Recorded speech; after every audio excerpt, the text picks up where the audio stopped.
whole premise of Flywheel is there is no one silver bullet. And I think when we all acknowledge that and stop thinking that by just doing the latest, greatest thing that it's going to work, it's just the good old fashioned doing the right things, doing them properly and doing them together and having them aligned. And that's the concept of the flywheel, where we do this well, it will lead to that. We do that well, it's going to automatically lead to that. It's that authenticity and trust. And I think as a sales profession, when we start and live and end there, and truly in your heart to invest in that relationship, understand their problems, deliver for them in the past, make them realize that I'm here, I understand you, I get you, and I'm here to solve problems. I'm not here to sell you something. I'm here to solve your problems. I think a great analogy to think about, it doesn't matter who, if you have a player with record high points, they can go home and feel good about themselves, but I wouldn't. I'd be like, no, we lost as a team. Yeah. And if we are not winning as a team, we're not winning. Welcome to Masters of MEDDICC. Got a very special episode today. It is our first ever repeat guest episode with Mr. Richard Dufty, who has recently been appointed as Chief Revenue Officer at Team Cymru. Hey, Richard, how are you doing? Andy, in person, I'm doing amazing, mate. Yeah, I think we've met before in London, but this is where we've worked together before. On podcasts and MEDDICCon, it was always remote. So it's actually great to do this in person. It is. And to be here in London, and it's fantastic. Yeah, you look very fresh considering how traveled you are. And I know you've had a very, very busy few days of great meetings and events and stuff. Yeah, very busy. I'd like to think you sometimes get used to it, but I'm not going to lie, the great flat whites and coffee here in London have been assisting. Well, as an Australian, that's quite the compliment, because Australia is, of course, known as being at the top tier when it comes to coffee. Coming to London is like a little taste of home. You know, as much as the banter between the Brits and the Aussies, it's kind of like when we're together, we have some fun with it. But no, the coffee's been fantastic. Just a bit more chilly. Yes, a little bit more chilly than Southern California. So. Yes, or Sydney. Yeah, indeed. So great. So you've got this awesome new role. I've been very. We were talking when you sort of knew that you were going there, and you were very excited. And it seems like you've really landed at a great place. Yeah. Look, I think we've been chatting the markets over the last couple of years have been very strange, and I took a long time to really look into various opportunities out there, and was just really excited about Team Cymru and what they were doing, and really interesting organization. One of those organizations that 15, 16-year-old organization with some of the biggest brands on earth, government, some of the biggest Fortune 500 companies from Walmart and Microsoft and Apple, et cetera, that people hadn't heard of. And, bootstrapped from day one, profitable, phenomenal leadership, original leadership, stable, a lot of the things we all look for. And I think in this particular market especially, an organization that has a must-have solution versus a nice-to-have. So yeah, how are you finding that responsibility of profitability as compared to being in funded organizations? It's really interesting. I'm not going to say I'm probably the only.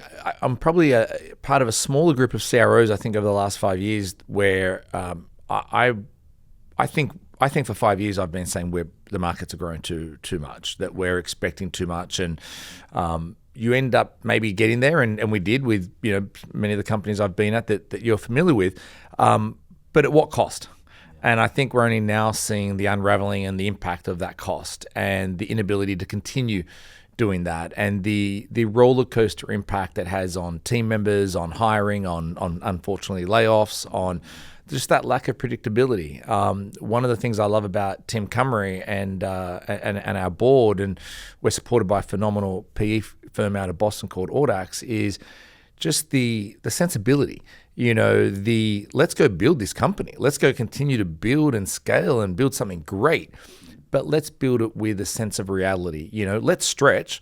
Let's achieve what we can achieve, but let's be sensible about it, and let's make the right spending decisions, hiring decisions. And I don't know if frugal's the right word, but it's common sense, and it's sensible, and it's remembering that $1 here could be spent over here, and let's just be more thoughtful and considerate about what we. How we're running the business. Yeah, I totally relate with that. I feel like one of the things, I have this kind of thing that I probably shouldn't say publicly on a podcast because it will get some people upset with me, but I often liken the world of startups and raising money and VCs to a bit like playing a computer game where you're playing with the cheat mode enabled for money. Right. You know, and I don't know if you've ever played those computer games, like those simulation games like SimCity or something like that, where you can have as much money as you want. Right. But you behave very, very differently, very irresponsibly most of the time, compared to when you're actually really kind of playing those games, knowing that, you know, you've got to bring in more than you spend. Which the fact that we're even kind of talking about it like that as being like a thing that's kind of the alternative of kind of having a focus on profitability for a business is kind of always made me sort of amused me, to say the least. Well, and I think, unfortunately, there are a lot of folk out there that have only grown up in this world, right? So if you're someone that entered the tech market in the last decade or so, that's the world you've grown up in, and that's your normal, right? Whereas, you know, for those of us that you know, I guess kind of call it pre-2012-ish, when might not have been free money, but it was definitely still grow at all cost mentality. And in the early days, I think that it actually was okay because there were less companies and they were truly growing at all costs, but they were actually growing. And so, you know, you look at even now some of those companies that have been around that long, right? The Oktas, the HubSpots, you know, they have been in a position where they're able to move a lever and bring it back. A lot of other companies aren't in that position. I am very worried about a lot of companies and the people at those companies because I think the writing's on the wall. I don't think we've actually seen the worst of it to come yet. I don't think we've seen the worst of the impact. So I think we're starting to see some improvements in buyer conditions and economic conditions to a degree. I don't think interest rates and all those things are in great shape, and I don't think they're going to be for the rest of this year. But I think what we haven't seen unfortunately the worst impact of is the companies that need to go raise again. And it's not even just raising anymore at down rounds. The money's just not going to be available. And you're going to go from growing at all costs to not being able to invest in just even the minimum viable things for the business. So. And it's a little bit like, it's not just that you are running on a high amount of fuel, if money is the fuel, and you're running out of fuel. It's like that the engine you have for the vehicle, being your company, is burning a lot of fuel. And I know this is probably a silly example, but I think it's very representative of what you're talking about and the world as it used to be, which was I had a colleague in my last place I worked, who was a solution architect. So he certainly didn't have any budget. He certainly didn't have any sort of say in any technical software decisions for the company. But the company in question that creates some, like a document type productivity tool, sent him some AirPods with his name embroidered on the case, because he took a demo and he only had to spend 15 minutes on the demo with the person. And I know that's like a very sort of small snapshot of something, but if that is, and I still see it on, I can't open Instagram without someone trying to give me a Yeti, flask through to a container to take a demo. And it's like, well, if your cost is say $50 just to get someone to bite at a demo, it's not looking good. Not to mention, this is where I really get a bee in my bonnet about this. Anybody whose time is worth a Yeti flask is not the person you want to be having a conversation with about buying your enterprise software. And that's where it really gets me, and that's where I've always had the debates internally when people want to do that, and I won't mention tools that do that, but. I sit there and I say, well, what's your ASP? Oh, it's $120,000. Okay, so this Yeti mug or a $10 Starbucks card. Look, I'm sure I'm sure there's a place for all of that, and I think it depends on your ASP and your sales motion. If you're targeting a small business, maybe, but yeah, and I think that's part of that. Look, we said before we started recording, I think this is the hardest selling environment in history, and history in my own history at least, right? But, I started in 2001 was my first outside sales role. And, excuse me, it was at the end of obviously the dot-com bust and stuff. So I just missed that. So I, preface that. But GFC, a whole bunch of other things. And I think a lot of the reason is there's just so much noise out there. And so when you hear these, I just started this new role 2-ish months ago. You can imagine how many LinkedIn messages I've got, how many emails I've got. Oh, congratulations on your new role as CRO, la la la, and just all these things that I'm being offered to join a call. It's sales is hard, marketing is hard, and I think we need to acknowledge that more. And instead of just trying to keep throwing things at it, and which then becomes internally, you start having a little bit of conflict because everyone's like, well, why aren't they doing that? And this is really hard. But let's not keep doing things the same way, right? Definition of insanity. And I think go-to-market's been broken for a decade. And I say this over and over and over again. And you know me, I'm an optimist. I'm I'd like to think positive, high energy guy. But we've got to acknowledge and then be positive about it. Acknowledge the problem and then talk about, as an industry, how we fix it. Because I keep seeing things everywhere I turn. For the last 9-12 months, I was doing a lot of advising, and I was working with a lot of VCs, founders, CEOs at companies across the US and Australia. And it was just pattern recognition. I mean, everyone was doing the exact same thing, weren't not identifying their ICP, or I'd start using IPP as you say, not really understanding the buyer persona, not hiring the right people because they didn't know the right people to hire. But when you keep making these same mistakes, we don't expect anything different. And then people go out and get the wrong customers. And then we wonder why a year later we have but people have a 25% churn rate or things like this. And then it's just this vicious kind of doom loop, if you will. Yeah, it's great. I always think with this, I do concur with you about the go-to-market being in a state where it's not working as it should. We talk about go-to-market being some sort of group of sort of heads of departments coming together and sort of pulling in the same direction. I very, very rarely see that is the norm. That's normally the exception when you have a team pulling together. And for me, it all comes down to kind of what you said in pattern recognition, that everybody's in their own lane, their own silo, looking at their own things the way they've always done them. And some of that comes from expectation, because if you think about go-to-market being the sort of positioning that, invites the customer into engaging with you through to, how you book that into a meeting, through to how you then start selling, closing, delivering, then selling more value, and the upsells and renewals, everything that come thereafter. Everybody's kind of zoomed in on their lane, and what you have is this scenario where people aren't actually looking at the one thing they should be looking at, which is the customer themselves, and working backwards from what does our best customer look like? How can we find more of our best customers, the ones that get the most value from us, the ones that love us the most, the ones that are the fastest to see our point of view and therefore buy our technology, a solution the fastest, they're the happiest in doing so, all that kind of stuff. And it's not that hard. It really isn't that hard to do it like that. But if you start over here, which is like, okay, well, how can we get the customer's attention, how we've always done it, rather than like what really works and what do our customers really look for? And I think the difference is it really comes down to quantity versus quality. If you're looking over here, everyone's like, we need more MQLs, and that's where it starts. And it's like the top of the funnel is the MQL, and then you go down from there, rather than we need more quality customers. And if we work backwards from that, then I think it's going to cascade down, and all of a sudden, everybody's going to be more in step, more focused on the same goal, which is that great customer. But it's hard. I don't want to make it sound easy. Yeah. Well, I think I actually agree with what you said a second ago. I actually don't think it's hard. Yeah. I think it's harder to do, and we don't do it. But that doesn't mean it's hard. It's like dieting isn't hard. Going to the gym isn't hard.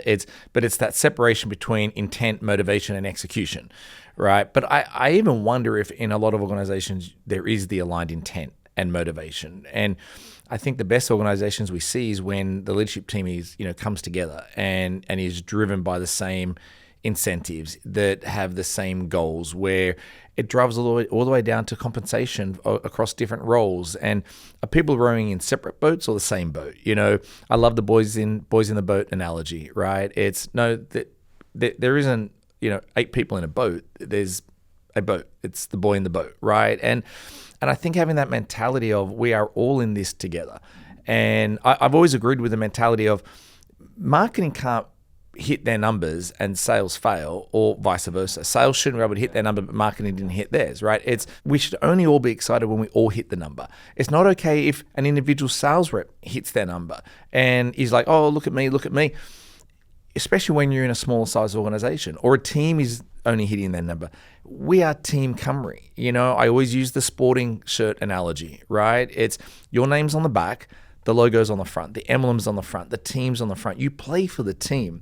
And if we are not winning as a team, we're not winning. No one cares if, I'm a Lakers fan. No one cares if LeBron scored 42 points last night, but Lakers just got knocked out. So who cares? No one's going to remember how many points LeBron got in the last game when we lost 3 of the 4 games to Denver. We lost. Everyone's going home unhappy. And that's, as I speak out loud, I think a great analogy to think about. It doesn't matter who, if you have a player with record high points, they can go home and feel good about themselves, but I wouldn't. I'd be like, no, we lost as a team. Yeah. That's why we're trying to popularize what we call the $1 behind rule. Have I told you about this before? No, you haven't, mate, no. You'll like this. So this actually organically came in a job interview for an AE. Myself, head of sales, and our head of the SDR team were interviewing final stage this candidate. The candidate said, any question? We said any questions. Said, yeah. What's the culture like here at this company? And my colleague Dan Taylor answered, and he said, it's like any kind of sales culture. Everyone, it's competitive. Everybody wants to win. But he said the thing that I think is different here is whoever is number 1 wants whoever is number 2 to just be $1 behind them. And I think that's exactly kind of the thing you're talking about there, because you want to win. You want winners in your team, but you want whoever is winning, they want whoever's just behind them to be just behind them. They get the glory, but as a team, you're winning. It means you're number 1, but your colleagues, your peers, they're winning just as much as you, just as much. They're not losing to competition, so the money's coming back in, the success is there, you get the momentum that comes. And that's why we love the $1 behind rule for that. Love it. So I'm going to use that. Yeah, look, I mean, and when people really understand it and think about it, again, if you really are just this number 1 but the rest of your team is so far behind, that's going to catch up as a company, because it probably means that your teammates are losing deals to competition, which means the next time you go into a deal, your competition saying, well, we beat them. They're not saying they beat you, they beat the company. So the more we can all be winning together, right? Ships, high tides, like let's all go together, right? And it's funny, I was just thinking about, what we were talking about a second ago. We have a new chief marketing officer, Cynthia, and she's fantastic. And I loved the first meeting. There were all these things she was saying, and for the first time, in a meeting with a CMO, I shut up because she was saying things like, well, but who's the champion in that? I'm like, okay, well, a little note. I'm like, okay, well, okay, that's okay. Then 5 seconds later, someone said something about the number of leads that we had in inverted commas. She stopped, she looked up at the board and she said, they're not leads. They're like, it's just a bunch of activity. And I'm sitting there and I was like, am I being pranked? I mean, this is, I was pinching myself. It was fantastic. Great. But there's an example where when that's the only way it's ever going to work. Otherwise, everything will always look like it will work for a quarter or two, and eventually it will unravel. But again, I think that comes with, it all has to happen at the top. I mean, leadership has to come together and be aligned on that and create one team. And then that team, it has to be able to roll up and down, across the organization. And that takes you back to that point I was making about the idea of working back from the customer. Because if you're looking, you're saying not just what does a successful customer of ours look like, what does a good customer of ours look like, but what is the path to getting that good customer? And we work backwards from there. That is through another lens. That's MEDDIC, right? That's how MEDDIC was created, from looking at, why do we win, why do we lose, and why do deals slip? So it's reverse engineering success to a degree. And to your point there with Cynthia, your CMO, if you work backwards without MEDDIC, you're going to have a lot of like, oh, well, we had that person. Remember John? He was, John was the CFO, and John really put the brakes on it. So what we should do in future is we should maybe have some sort of strategy for John. Yeah, but is it a strategy for CFOs, or is it because he was a CFO, or is it just because that was how they were? You see where I'm going with this, right? All of a sudden, it's more complicated, and it's very, very hard for you to repeat that with a go-to-market sort of strategy. Whereas if you say, well, who was the economic buyer? And they say, well, this time it was John. And they say, well, what about the other times? Well, actually, yeah, the other one we're looking at was Sally, and then it was Jessica. And then all of a sudden you've gone, okay, well, what do they all have in common? Oh, they're all CFOs. Okay, so we can say that we have a common scenario where the CFO is going to be economic bias. So let's, you and Cynthia then can work and strategize. How do you make sure that you're not just engaging with those CFOs, those economic buyers, you're doing it early? But then you might also notice that not all economic buyers are CFOs. You might have a CISO or someone like that. And all of a sudden, you're kind of profiling people much more. You're able to put a label on what kind of persona they are and then build a strategy off the back of it. No, agreed. And, I think our old friend that I've mentioned before, Nick at Snapchat, right? Nick Reaver, one of his favorite sayings that I love is the go slow to go fast. One of the other things I think every company needs to do is stop what they're doing right now and pause and go back and start again. And so, Cynthia joined only a couple of weeks after me, so we've been there a couple of months together. We are pausing and spending all of our time right now on understanding, going back, looking at the wins, the losses, understanding, talking to the team, who are the buyers, and we're rewriting it from the ground up. What's the problem we're solving, right? Understanding, what the market differentiation looks like, right? The old three questions everyone asks, right? Why threat intelligence? Why now? Why Team Cymru? And, you hear all different iterations of that, but they're essentially ends up coming to what problem are we solving, right? Who are we solving it for? And how can we also help demonstrate why we solve it better than anyone else? And what was great was we had our Chief Product Officer, Wasim, turn around and say, this is everything I've been trying to do as well. And he's like, I love using MEDDIC all the way back to product. He said, because if I'm not building a product that truly solves a pain that you guys can go and implicate, then it doesn't matter what product we build. And this is where I think everyone has to just pause and stop. And it might be pause for a day, pause for a week, and just do a check on that. Have we got that, or have we all just been running so fast for the last X years that we haven't stopped and really understood who are our ICPs, who are our IPPs, who's the buyer persona? And I think I'm encouraged by it, but I think over the last couple of years, a lot of this has turned into buzzwords though. I'm getting a little bit nervous where I hear people excited that people are using the right words. How deep they can really go, and do they really understand the intent? I'm not quite sure, but at least we're going in the right direction. But I think everyone's got to really just sit down. I also think we overcomplicate things. I really do. Even we were sitting in a room. I was lucky enough the team came down and spent some time with me in Southern California last week. We got to a point where we stopped and we said, are we overcomplicating this? What's the problem we solve? What do we do better than anyone else? And because we had a bunch up that we all stopped and we looked at it and went, you could put any security company's name on this and it looks the same right now.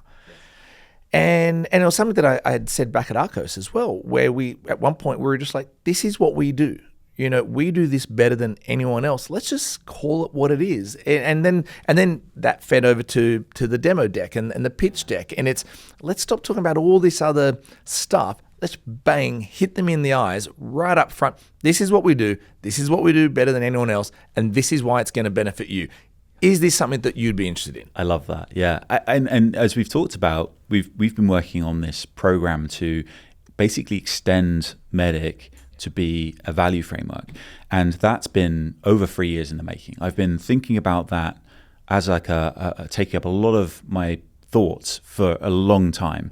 And I definitely had a realization of where I'm looking at how other providers kind of build frameworks and how they kind of have these products that they help organizations to come up with value propositions and value messaging and all that kind of good stuff.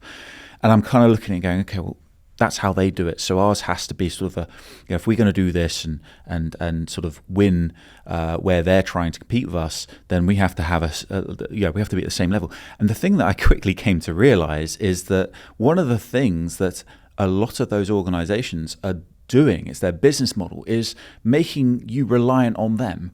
And so that it has to have a certain layer of complexity, because that's their business model, is they survive by you having to rely on flying them in to help you in those meetings you had. Whereas our business model is completely different. Our business model is we want to give the great go-to-market teams, leaders, all the CMOs, CROs, through to the enablement teams, and all their great talented people. We want to give them the tools to be able to use their expertise. And no one knows their business better than them. And so, actually, to your point, simplicity, overcomplicating it's something that I saw was happening, and to the point where, for me, and there's depth behind this, but when I'm thinking about aligning go-to-market teams to go-to-market together, it's really about this. It's like, to your point, it's where have we done this before in a manner that we can show to this prospective customer that is going to be relevant to them. So we're straight away getting into, we're not having to do, interrogation discovery. We're able to just say, hey, I think this is relevant to you. Does this resonate? This is a great story of an organization we think similar to you. Does that resonate? Great. Stage 2 is, let's see what this would look like for you. Let's put together how we could, if we were to deliver the same value as we have for that organization that you just confirmed was really relevant, let's do it for you. And then if that looks good enough, if that excites you, then let's make those our targets for when we work together. Let's make those the KPIs. So you go, here's where we've done it before. Here's what it would look like if we did it for you. And if we work together, here's what we'll both be aiming towards as our targets. And then the beauty then, of course, is once you win the customer and you deliver that value, it comes the story for the next customer. And it's a triangle, and it just goes around. And the more you do it, the faster it spins, the more relevant stories you're going to have, the more success stories you're going to have. And the beauty of that is those 3 points of the triangle help every single go-to-market department. So positioning, marketing, messaging, they can talk about how they've done it relevantly before, through to the SDRs grabbing the meeting, through to the channel talking to the partners, having a really succinct story, through to obviously sales. But then, of course, it genuinely hands over to the post-sales team, which is not something we've seen before. What we've seen before is you have these little silos, and typically they don't talk to each other. So marketing does features and benefits, the SDRs use BANT, the sales team might use MEDDIC, and then there's kind of like insert other, command of the message, value selling, gap selling, etc. All very, very like proficient, like that. It's hard to fault them in that silo. But then the customer comes along, buys, and then there's this big gap, and then we look at QBRs and NPS scores, and there's no like parsing. Like at best there's like a translation. It's like, well, in MEDDIC when we talk about pain, we're talking about negative consequences now, or whatever the new thing is. Whereas like MEDDPICC just goes all the way through. Yes, beautiful. Well, so a couple of comments. One, I loved it. You just spent a couple of minutes talking about MEDDIC without even using any of the words. Yeah. And the reason I love that, Andy, is I think people, and I get it, by the way, I think people are intimidated by MEDDIC. I think people are intimidated by new frameworks. And there's always a couple of big messages I try to get across to new teams when I walk in. First of all, MEDDIC isn't this big scary framework. It's just common sense. I remind people the best sellers have been doing it all their life without realizing they're doing it. It's just now, that's my favorite feedback. Pocketing. Yeah, I'm always like, oh, wait on. Yeah, a good rep will go, oh, I've actually been doing this for 20 years. That's right. So now let's just all put it under the right, terminology and common language and things like that. Second, that you just said, and as you know, what I'm excited about here at Team Cymru is we are rolling out MEDDPICC across from start to finish. And it was funny, we're about to implement Gainsight on the customer success side, right? So I was on with Nick Mehta the other day, having a great chat with him. We worked together back in the day at Symantec. One of the most gregarious, phenomenal leaders I think I've ever seen and met. He, watching his LinkedIn, biggest Swiftie fan I think in the world, Nick Mehta. If you didn't know that, yeah. Oh yeah. I think he knows every word to every song. It's very special. But one of the things we were talking about, and it was interesting, I was asking his feedback on something that I'm about to do, or in fact I just did, and he said he's seeing it become more common, which is I'm combining our pre-sales technical organization and our post-sales technical organization, and I've just put it under one leader. And it's someone that's been with our business, Scott, great guy who's been with our business for some time. And the concept there is when you start thinking about leveraging MEDDIC as a kind of underlying architecture or framework across the customer lifecycle, and you've heard me talk about my flywheel concept and everything, is now what you have, and Gainsight's the platform we'll use for it, but now what you're doing is you've got the team that's responsible for helping understand and build the technical champion relationship, and that's responsible, I think SEs, architects, whatever you call them, one of the most critical roles in the organization, right? For any enterprise salesperson, you ask them, phone a friend, who's the most important person in your life? It's my SE, my architect type thing, right? But think about it. Now we've got an organization, this pre-sales, post-sales org, that is responsible for capturing and delivering, building the POC, the POV, building that out. And now it's the same organization. And it was funny, last night here in London, I was had dinner with one of our great post-sales team members, client success team members, Philippe. And now you've got the same group that there is no surprises.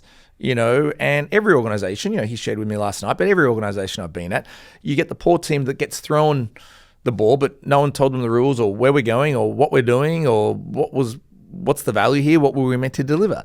So I think as we start just thinking about things a little differently, as we start implementing MEDDPICC across the customer journey, which is a circle, it's not this flat line anymore, right? It's not start here on the horizontal play all the way down to here. It's a circle.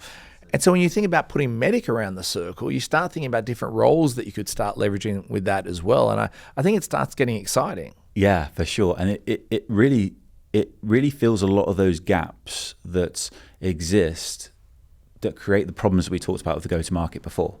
You can look anywhere, but like one of my favorite use cases would be for your head of product, which is this idea of, now, as you correctly put, if it's a loop, and it is like a customer cycle loop, and it's those 3 points of the triangle again, is that all now for the first time ever, without some sort of additional framework that no one really is invested in because it's not their core responsibility, because they're not product people in sales, marketing, post-sales. For the first time now, we have a way of measuring, monitoring what parts of the product are being carried through. So if we're now saying up front at the top of the triangle, this is an example of a story that we think is going to be relevant to you, Mr. and Mrs. Prospect, and because here's the pain. We love the term without and with. A lot of other frameworks and things they talk about before and after and things like that, which is okay, but it does sort of suggest that it's a bit like it's once and done. But I love the idea of making that prospective customer think about, this is what life is like without us, and this is what life's like with us. And for what you were saying earlier about what is it that we do, and you've got that sort of all those Venn diagrams of different providers that overlap with each other. What is the one thing that without us would be the state you're in, and what's the state with us you'd have? So you can start to then say, from a product perspective, is what are the things when we talk to a customer about it, and we say without us and with us, you get from here to there. What are the things that they always go, yeah, that's exactly, like, let's take the next meeting. What are the things that we stick on the wall and they never get the next meeting? And we, as we class these as M1s and M2s. So what are the M1s, which are the customer stories that just never make it to an M2? And what are the M2s that if the customer's never interested in making them into an M3, which is the goals they're going for? What are those things? And by opposite, of course, what's the thing? If ever we get in front of a customer and we talk about this customer story, this use case, it always goes through. It always goes through. And then we can start to, as a product team, start to measure, why are we winning in decision criteria? What's the thing that when we have it in the decision criteria, we always win? Or like when we lost that opportunity, why did we lose? What was missing from either our technical decision criteria, which is where we most closely look, but often, as we know, so many products are not commoditized, but there's so much crossover now that you can do the technical with lots of your rivals. The thing that often makes the difference is going to be the relationship or economic decision criteria. But if we're not really calling those things out, we really can't learn from our mistakes. Well, and also how, what are the add-on areas? So for example, right now, again, we're seeing our CPO, and Dan, we're deciding on the integrations, right? Because we're like, our product's phenomenal. It provides a lot of value, but how do we help our customers use it, digest it in a way that's better and easier for them? And we don't want to live out on an island. As phenomenal of value as we provide, not everyone wants to have 54 different products open. So for example, but what's great again is the way that we're making those decisions internally is empirical and talking to our customers, right? What are the products that you use? We're launching a great new product next week at RSA, for example. And we made the decision on the first kind of products we're going to integrate based through the user testing. Not us sitting in a room saying, oh, why don't we integrate into this, or why do we need to integrate? You know, and I've been in organizations where you've had those conversations, or you're just not having them at all. Whereas now it's not just implicating the pain and we're solving it, but how do we also make your life easier? And will it improve the decision criteria by being able to demonstrate? And by the way, yes, you can just have this ingested into, do you want Splunk? Do you want Tines? Like, what's valuable for you? And listening and getting that feedback without realizing that's product making a decision based around the MEDDIC framework. Yeah, for sure. Or at least, and maybe both, helping the team then differentiate with the MEDDIC framework by doing that. Yes, indeed. And from like the perspective of, I'll give you an anecdote. At the last company I worked at, we were a US headquartered unicorn, like, you know, all that kind of classical stuff. And the SaaS ran on AWS, but we didn't have EU localized servers. And that was a problem for Vodafone, who basically, without telling the whole story, basically said to us, if you had this, we would buy from you, but you don't have it, so we're going to buy from your competitor. Like as black and white as that. There was no sort of grey here. It was to the point of like, can you not they weren't arrogant. I don't want to give that impression, but they were kind of like saying, you know, with Vodafone, we're kind of like one of the biggest telcos in the world. Probably a good logo for you. We're not trying to nickel and dime you. We're going to spend a lot of money. You're our vendor of choice, but we can't because this will just never get through security, all our data, protect all that stuff, right? Because of the GDPR and all that nonsense. If the servers aren't here, and what happened was we were obviously, I'm running EMEA, and I'm going to the US and being like, this is probably worth doing. We're going to have to do this at some point. So this is, if you're looking for like the one to make it worthwhile, this is it. And the response from, I think it was the CTO, or might be VP of engineering, I think it was like, I don't need it. And I'm like, I think they do, like, but the point to this anecdote is that we were anecdotally able to point to many other opportunities we had lost because we thought that was a thing. But because we weren't using MEDDPICC to the level that we aspire our customers to do it, where we're actually measuring, what's the decision criteria for this customer. In this case, it's, EU servers is a technical requirement. And there's also like a relationship decision criteria element there of like, how invested are you in EU if you don't have servers here kind of thing? Like, it's a poor signal, right? And so in the world of how we see our customers is you'll be able to go, not only have we lost 7 deals this year because of that, but that equates to this much volume of revenue, which, is, the untold part of that is what would the value of the momentum of winning Vodafone have been to win other telcos and all that kind of stuff. So having that common language to be able to pick out I've sort of zoomed in on decision criteria, but it's the same for, marketing teams who are spending loads of money on advertising, on keywords for things that they may generate leads, but they don't generate sales, right? To your point about what Cynthia was looking at earlier. So it's interesting. And I think that's tough for marketing departments, right? Is, the last few years, everyone wants to be a thought leader. I shouldn't laugh. No, well, and again, back to the words right, and the intent is right. But what I've personally actually seen is you get a lot of companies being thought leaders, but it doesn't generate into sales. Yeah. So, the amount of companies' websites and products that I download, because I think they're phenomenal content, but I've never even taken a sales call, or I'm not a buyer. I'm not a target buyer for them. And again, back to every time I say everything as something these days, I always preface with, this is hard. This isn't an accusation. This isn't a, we're better than you or you're better than us. This is can we all just recognize that it feels like every couple of years we have different buzzwords, right? We go from thought leadership to ABM to intent data to PLG to this to that. And back to the reason why I love the flywheel concept, and I called my business flywheel, is back to Jim Collins, right? The whole premise of flywheel is there is no one silver bullet.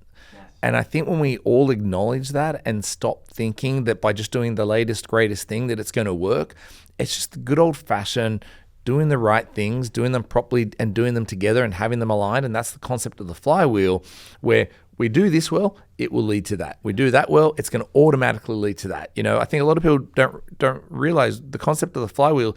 It's not a might. In a true flywheel concept, it's automatic. It's a given that A will lead to B, will lead to C, will lead to D.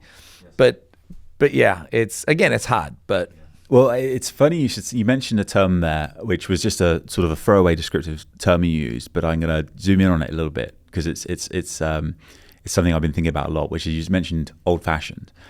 So I've been buying. I'm getting old, maybe. So no. Right, it's a good thing. Don't get me wrong. I've bought every single book I could find that is over 100 years old about sales, and there's quite a few of them. I was surprised. Not you shouldn't be, because it's the oldest trade and all that sort of stuff. But I bought it because there's a couple of reasons. One is that I'm just a geek, so there's a part of me that loves the history of sales and that kind of stuff. But there's also like this nonsense narrative that again, thought leaders in our industry, the LinkedIn gurus, like to peddle, which is that MEDDIC is old and therefore it's ineffective. And my point here is that I'm going to go through these books and I'm going to find all of the advice and find any of it that isn't like applicable today.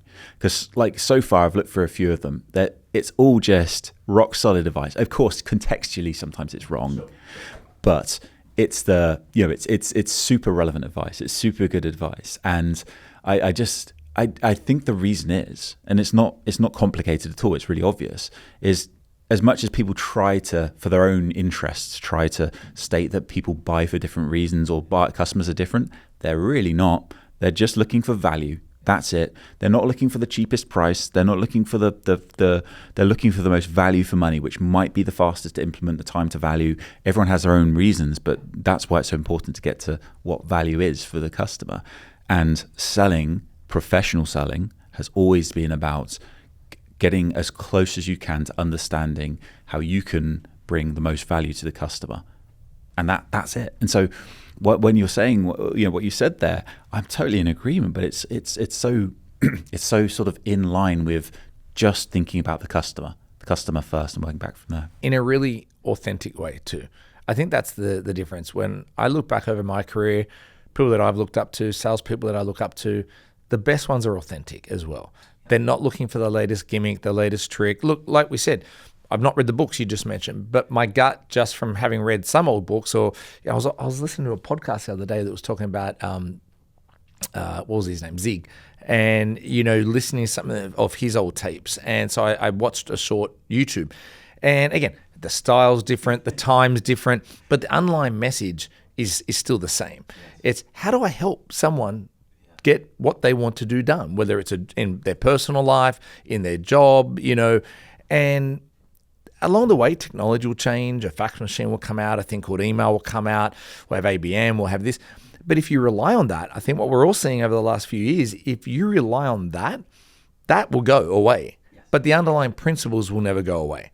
So everyone went to all the tools and tech, and that was great when no one was doing it because you stood out. But now no one opens emails anymore. No one does this, no one does that. And so cutting through that noise with the latest tricks, look, hey, I'm in technology. Yes, it's great. AI is the next one. But at the end of the day, you're just trying to get there faster or do something different. But you can't do any of that without the core principles, the fundamentals, truly understanding the pain. I talk about enablement, for example, in 3 buckets in any organization I work with. And you remember Julie, and we did a lot of this together. And I've got a great new guy on the team called Cam. And I think about enablement in 3 buckets that people should be thinking about. One is the market enablement. And that part's the most important. That is, does everyone understand the problems that your prospects and customers are dealing with? Because if you can't live in their shoes, if you don't really understand what it looks like, you're never going to get there, right? Because you can do everything else right, but if you never really understood what they're trying to achieve in the first place, you can't actually solve the problem. Then the second in my mind is your value enablement. So again, now it's about, okay, well, how do we really help solve that problem? But again, it's always through the lens of, did I really understand their problem in the first place? We've all been sold to when it's clear someone's knocked on a door, they've sent us something. It's like, you have no idea what I'm dealing with or the problems that I have or what I'm trying to do at my house. Why are you even reaching out to me? And then the third is is making you better. That's the third part of the enablement. That's the MEDDIC. I go down to eventually with my teams, meditation, mental fitness, physical fitness.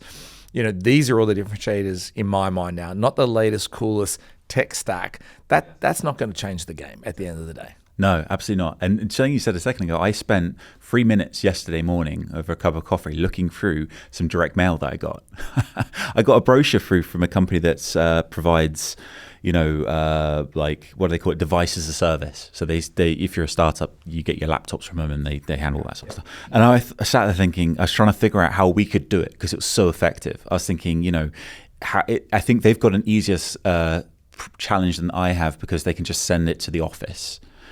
If you have an office, they send it to the office address. Whereas like if we're trying to capture your attention as a CRO, a lot of the time you're working from home, you're not probably in an office, you're traveling around a lot. So that was a challenge. But yeah, it caught my attention. And the thing you mentioned about all those buzzwords, it's always been the same for me. The social selling, I've had tremendous success. I would say, I don't want to sound arrogant, but I would put myself in the top cohort of salespeople in terms of having success from what you would class as social selling. But I also happen to believe that social selling is a complete nonsense because for me, it's selling on social. We don't talk about phone selling. We don't talk about email selling. They're just different channels, right? And so this idea of social selling for me, it's like it's. I think it serves people that don't understand social media, so they feel like it makes it easier for them to understand there's a thing they have to get into. And it's the same with like product-led growth for me. That's like the next big nonsense, which is like, don't get me wrong, I understand the strategy of if your solution allows it, giving it to a prospective user, not customer, prospective user, so they can kind of get into using it and like they kind of demo themselves. And that's great if you've got a product that can do that. That's wonderful. But really, it's not sales, it's marketing, because all you're doing is you're moving that, if this is the sales process, you're moving where you engage with the customer further along, right? So it used to be the case that you wouldn't even be able to, you wouldn't even be able to get any product information without engaging a salesperson. You'd have to, before you'd get sent the brochure or the white paper or something, you'd have to like give your email address and have a call with a salesperson. And then it used to be the case that we used to make the salesperson have to be engaged to do the demo. Then we kind of had online demos, videos that you could kind of sign up for, but they were still paywalled. And now we're actually giving the customer access to the product itself. They can use it themselves, right? Obviously not for their team, and that's obviously where that's the win. I'm not saying it's a bad thing. This is a good thing if you can do it. But let's not pretend this is part of a sales motion. This is a marketing motion. All of what makes a success in a PLG motion, up to the point of where sales engages, is all to do with marketing tactics. It's about getting the person engaged, keeping them engaged, feeding them information so that they invite other users and all that kind of good stuff. Now, what's really important is that along the way of that journey, that we're helping that customer if they are just evaluating, because there's two scenarios, I guess. There's like one that they're using it themselves and they're thinking, oh, wouldn't this be great if my colleagues use this? Or they're going, let me just try this for a while and figure out if it's good for us. Either way, you want to be inspiring that user with, this is what you need from a solution like this. So if and when the time comes and they have to take it to procurement, if you've perfected that motion and they're not even bringing in other vendors, they can say, well, actually, this is the only solution for us for these reasons, which is decision criteria, by the way, technical decision criteria. And so, it's like, that is just marketing. But that's not a bad thing. We shouldn't, we're not poo-pooing it. No. But it's different. It's different. And I do think we have a tendency in society today to throw a buzzword or a term and apply it to everything. And PLG is a great one. So we have a PLG motion starting next week at our firm. But we sat down as a leadership team and mapped out the entire journey and aligned on what this really means. And so I forget where we landed on what we're calling internally, but it's kind of like product-led sales growth. But we're being very common sense about it. And I think the benefit of it is it becomes a lot more efficient for the prospective buyer and for the organization, because now it's putting this tool in someone's hand and letting them play with it, letting them get access to it. They don't have to talk to a salesperson. they can do it at 11 o'clock at night when a lot of people are probably wanting to demo and do something when they finally put the kids to bed. And so I think there's all these great benefits. But then we mapped out what are the trigger points? When do they do something that says to us, let's reach out and offer some help, offer some white glove. I think it also depends on the market that you're in. If you're selling Canva or Beautiful.ai or some of these products and it's $12 a month, you're going to have PLG. That's PLG the whole way.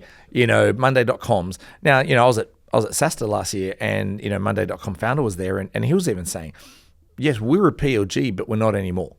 He said, when we've moved into enterprise, which accounts for, I believe, if I remember him correctly, which now accounts for more of their growth than any other part of the business, it's not PLG anymore. There are elements to it, but he said, we have an enterprise sales team. Don't think that we don't have a sales team that is selling Monday.com to the biggest companies on earth for $1 million a year or $500,000 a year.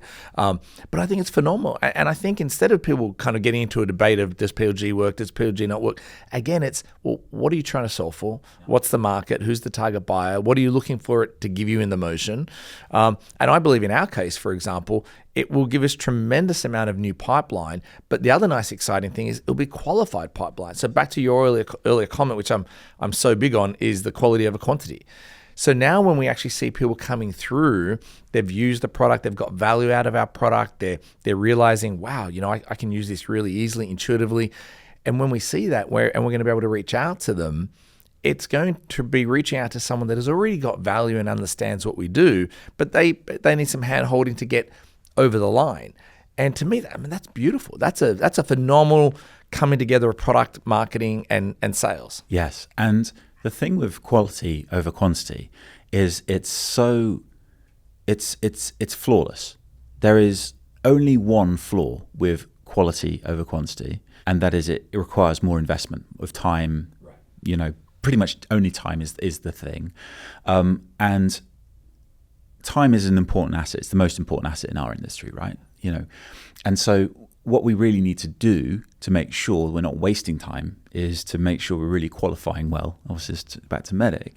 But the thing there is, it's, for me, all of these buzzwords we talked about, POG, social selling, even AI, like, it comes down to the quality over quantity thing.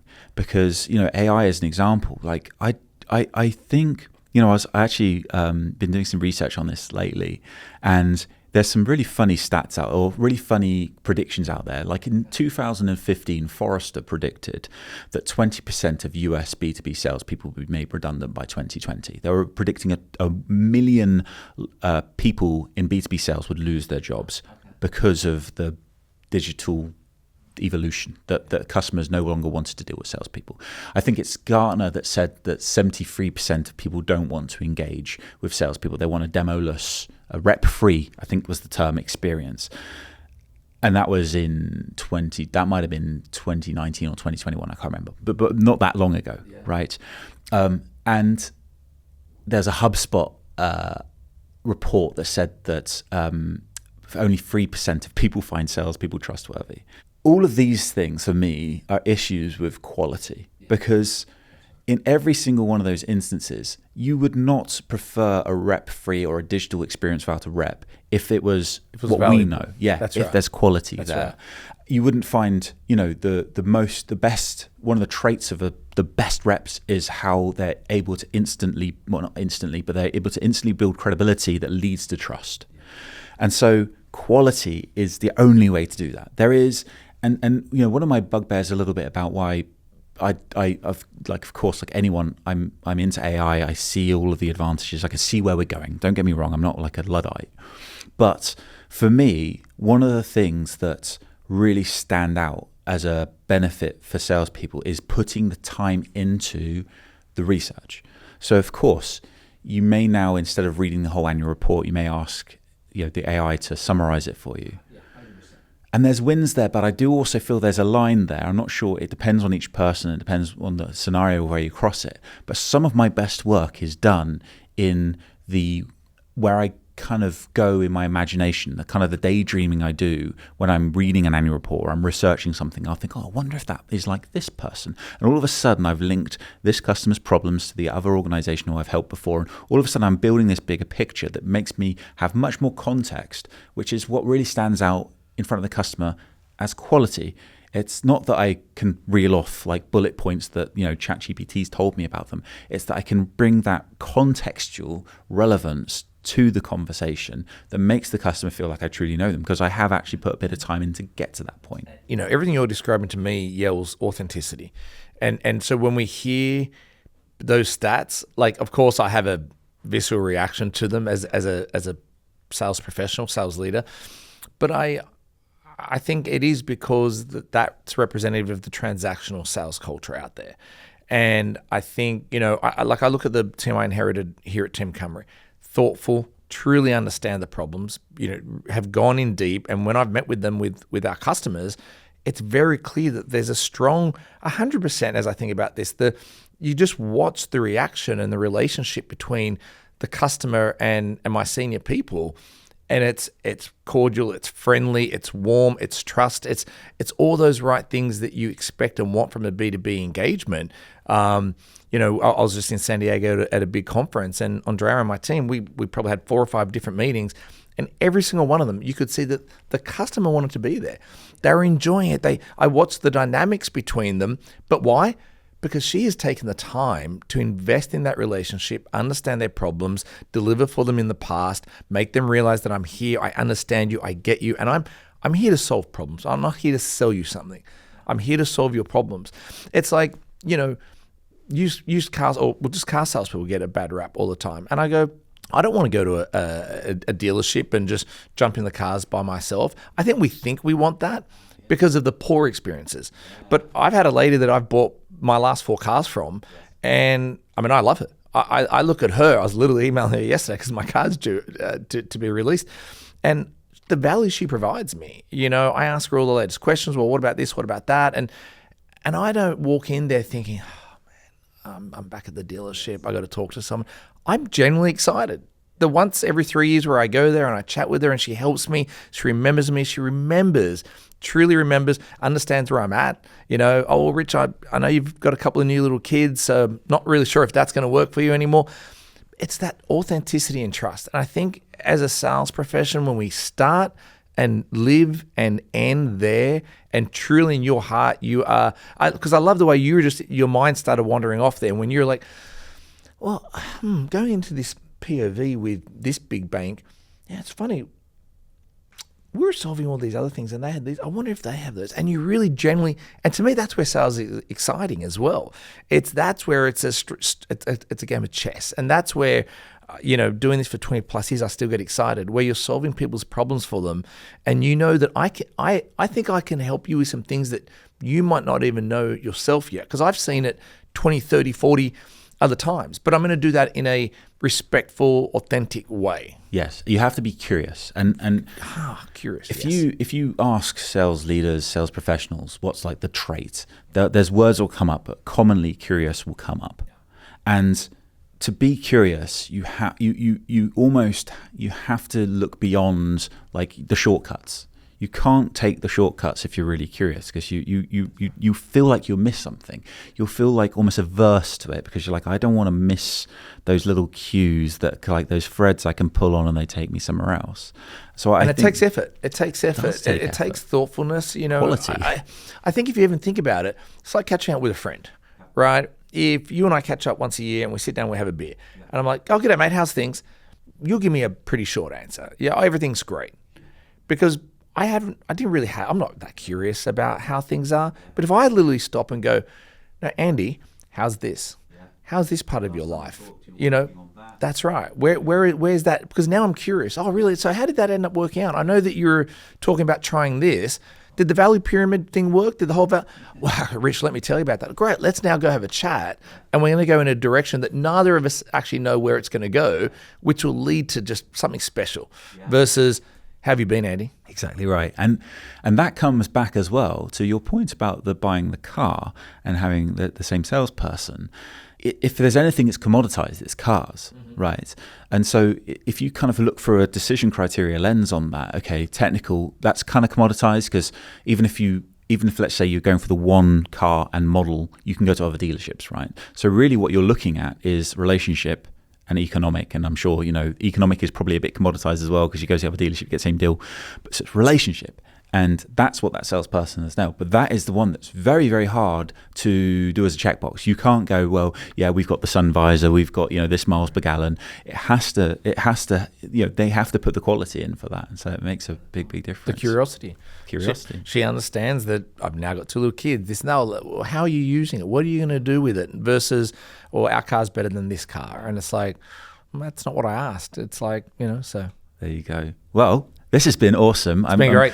I feel like I'm already thinking, right, the next time you're in London, I'm going to grab you again and pull you back into the studio. So thank you so much for coming on. I know Team Cymru are hiring you guys we are. On the up. So like, yes. where should people reach out to you if they're interested in finding out more and connecting with you? Yeah, look, definitely reach out on LinkedIn's probably the best place to reach out. But hopefully as people have listened along, we're really in a really special place at a special time. I really love the culture. I choose roles myself as I would as a VC.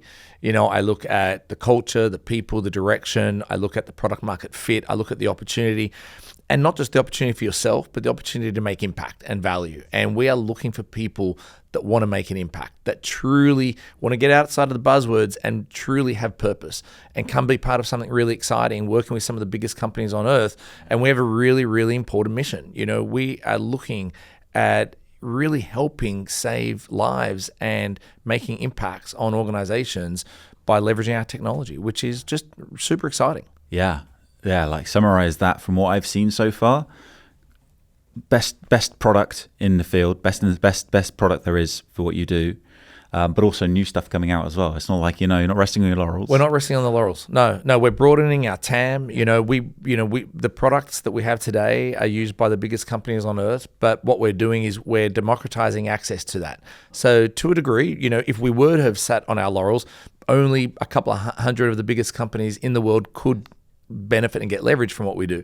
So our product and engineering teams have been hard at work in expanding and simplifying the usability and the accessibility, leveraging AI, leveraging other capabilities as well, so that now nearly every enterprise on earth can get benefit from that. And that's just created overnight a huge increase in our TAM and SAM and SOM. And so we're looking for people that understand, threat intelligence, selling to SOCs, to be able to come on board and be part of this rocket ship. Great product, expanding space, strong partner network, great leadership team by the looks of it. Really great leadership. Aligned leadership team. And whether you come work here or whether you're looking at any other role, I really implore people to really understand the dynamics, and is the leadership team connected, and are they aligned on where we need to go as a company? Because that's the only way you'll win. Love that. Well, thank you so much. And thanks for having me. Looking forward to the next one already. Likewise.